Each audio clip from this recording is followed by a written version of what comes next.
Hi, my name is James Drake, and today I want to talk to you a little bit about who to vote for.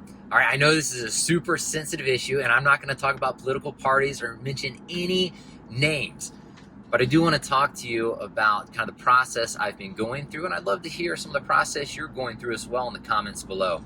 So first and foremost, I'm a Christian, and I want to be a dutiful Christian who loves my God and serves my country well.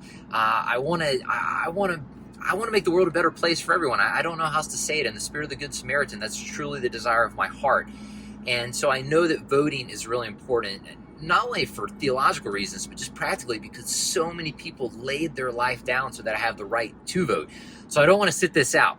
I looked historically and I saw times when the church sat out and sat on the sidelines, and it's never good.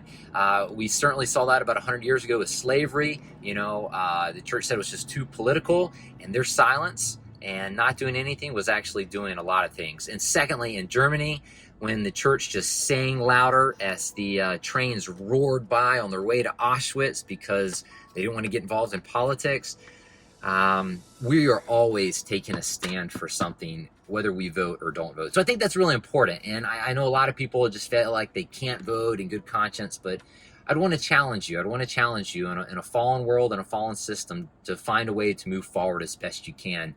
And yes, Jesus Christ is not on the ballot, so there's going to be no perfect people. Jesus Christ and his kingdom is not going to be confined to a two-party political system.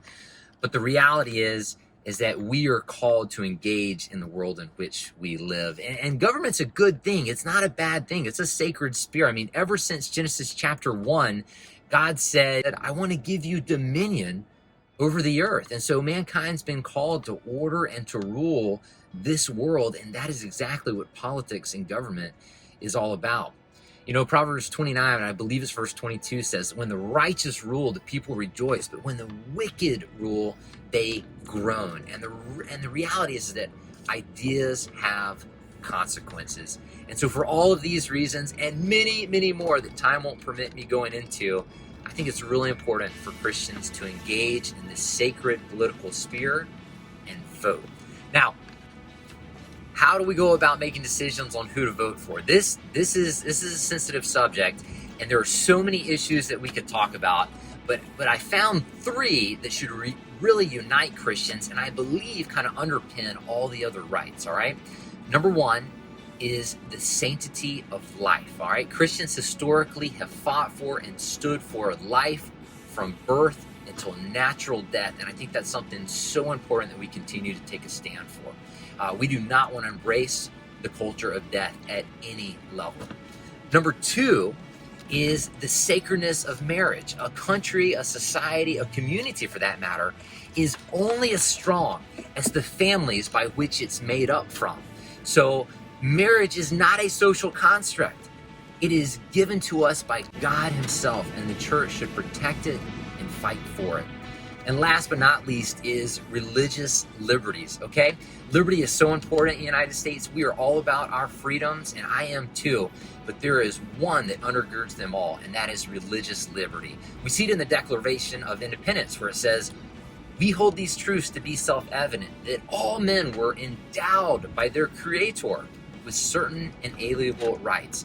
So it's so important that we get freedom of religion right and stand for it and defend it, because all our other rights are dependent upon that. Well, anyways, that's some of the political decision-making processing that I'm going through right now. So I'm trying to figure out who to vote for. I hope this video helps you as you consider a lot of these issues for yourself.